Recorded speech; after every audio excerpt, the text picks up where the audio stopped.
Google forcing return to office? Say it ain't so. Say it ain't so. Congratulations, you played yourself. All right, so let's jump into this article to see what the hell is going on with Google. So this article is brought to us by CNBC. It says Google forcing some remote workers to come back 3 days a week or lose their jobs. Bruh. All right, so the key points of this article, in case we don't finish the whole thing, I'm going to put up 5 minutes and give some commentary in the middle. All right, so key points in case we don't finish the whole article, right? Several units within Google have notified remote workers that their jobs will be in jeopardy if they don't show up at the office 3 days a week. Not one, not two, but three. 3 days per week. The company has been downsizing various teams in effort to streamline operations and prioritize spending on artificial intelligence and infrastructure. Interestingly enough, because tomorrow's kind of conversation is going to be talking about the overhiring that took place over the past few years, especially during the pandemic, rising costs for companies via inflation and property expenses and stuff like that, interest rates that cause them to have to make adjustments, and what shareholders want. Says the company said in-person collaboration is an important part of how we innovate and solve complex problems. All right. And there goes the CEO of Google. Just 5 years removed from the onset of the COVID pandemic, Google is demanding that some remote employees return to office if they want to keep their jobs and avoid being part of the broader cost cuts at the company.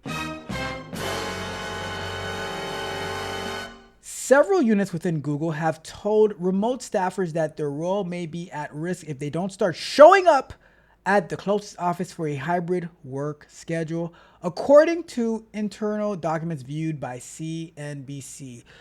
Are Google employees leaking to Google? To CNBC. Wait. Are Google employees leaking to CNBC? Some of those employees were previously approved for remote work. Look, I'll be frank with you, right? And you can be Susan, but I'll be frank. Just because you were approved to do something at one time does not mean that it can't change in the future. You work at the pleasure of the company, and if they no longer find pleasure in you, if they say that, hey, we want you to come back to the office, and you say no, then they say sayonara, then it is what it is.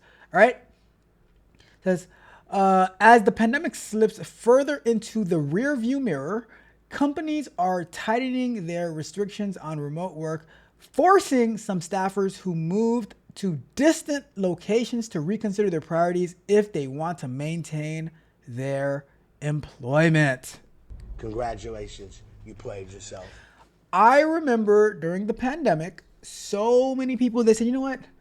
The houses are so cheap.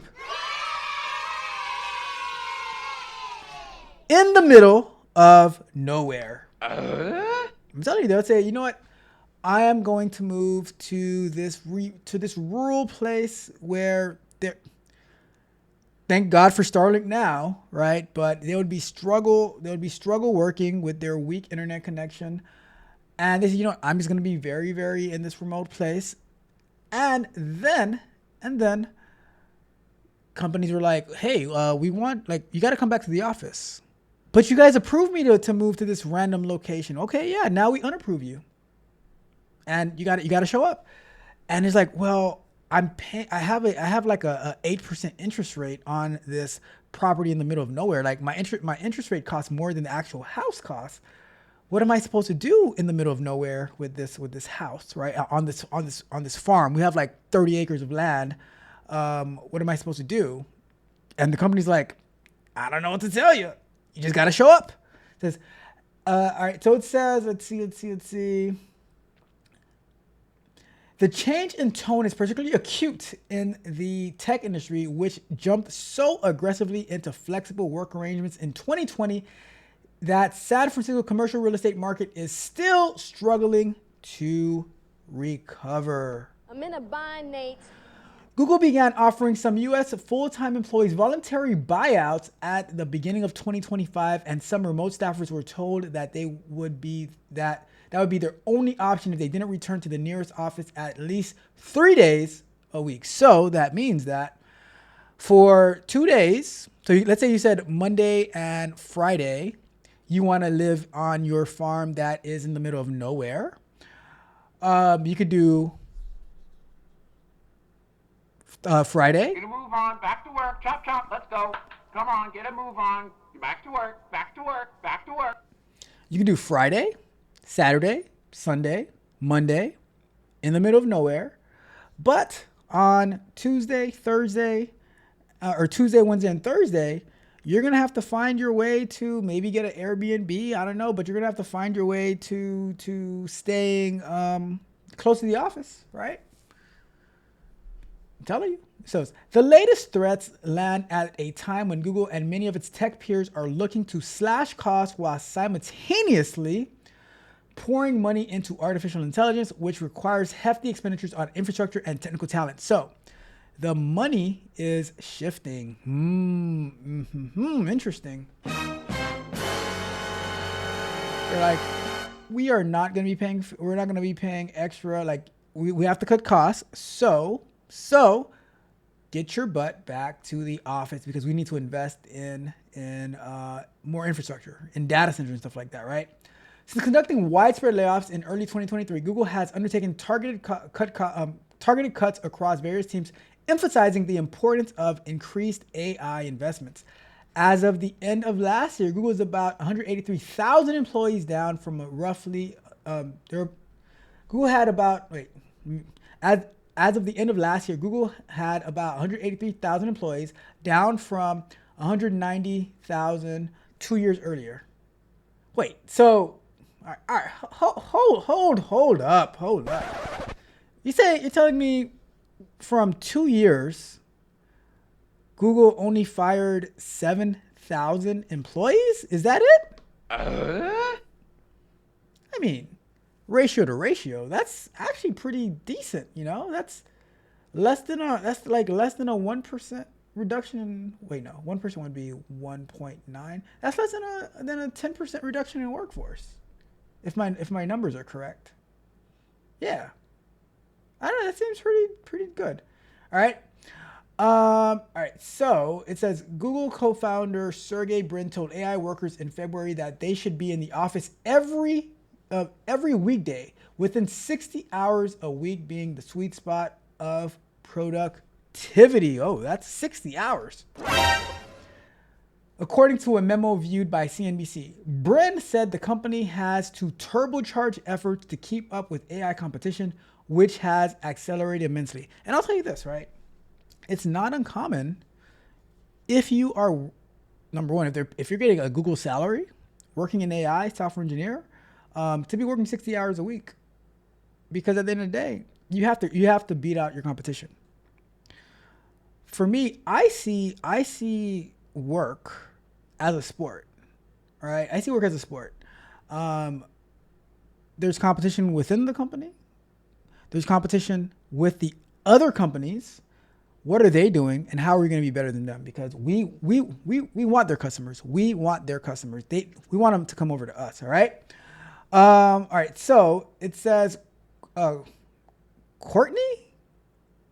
I'm guessing Courtney Mancini, a Google spokesperson, said the decisions around remote worker return demands are based on individual teams and not a company-wide policy. As we've said before, in-person collaboration is an important part of how we innovate and solve complex problems, Mancini said in a statement to CNBC. To support this, some teams have asked remote employees that live near an office to return to in-person work 3 days a week. According to one recent notice, employees in Google technical services were told that they're required to switch to a hybrid office schedule or take a voluntary exit package. remote employees in the unit are being offered a one-time paid relocation expense to move within 50 miles of an office. So question. If you worked for Google and you bought the house in the middle of nowhere and Google offered you to do a one-time relocation package to move within 50 miles of the office, would you do it? Would you do it? Right? Remote employees in human resources, or what Google calls people operations, who live within 50 miles of an office must choose to work in person on a hybrid basis by the end of their role within or their role will be eliminated, according to an internal memo. How does CNBC get all these internal? It's called internal for a reason, right? Mancini said they have to return by June. Staffers in that unit who are approved for remote work and live within 50 miles away from an office can keep their current arrangements, but will have to go hybrid if they want new roles at the company. So if you want to grow at Google, you're going to have to move to be closer. Google previously offered a voluntary exit program to US-based full-time employees in people operations starting in March, according to a memo sent by HR Chief Fiona Sissoni in February. That package that came after the company said in January that it would be offering a voluntary exit packages to full-time employees in the US in platforms and device groups, which includes Android, Chrome, and products like Fitbit and Nest. I didn't remember that Google had bought Fitbit. Google is fighting those lawsuits as well with Chrome, with Android, so it might be, I don't know. It says the unit has made cuts to nearly 24 teams as of this month. While internal correspondence indicated that remote workers was a factor in the layoffs, Mancini said it was not the main consideration for the changes. A year ago, Google combined its Android unit with its hardware group under the leadership of Rick Osterlaw, a senior vice president. Osterlaw said in January that the voluntary exit plan may be a fit for employees who struggle with hybrid work schedules. Mancini told CNBC that since the groups merged, the team has focused on becoming more nimble and operating more effectively, and this included making some job reductions in addition to the voluntary exit program. So they laid some people off, right? She added that the unit continues to hire in the US and globally. All right, so that is that story with Google. So here's my question to you. Here's my question. You can feel free to answer it. If you're watching this on replay, answer it in the comments. If you're watching it live, answer it in the chat. Would you take, so here are your options. Would you take the buyout from Google if they're requiring you to move 50 miles within? Would you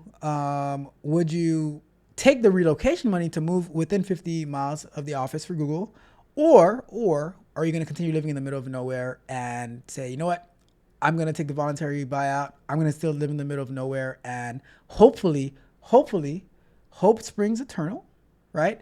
Hopefully you are able to find another remote job while living in the middle of nowhere. I'm going to be honest with you, right? I'm going to be honest. There are no more remote jobs like that are hiring like that. All right. Anyways, let's get back to the chat, and then we will get to our next working segment. All right.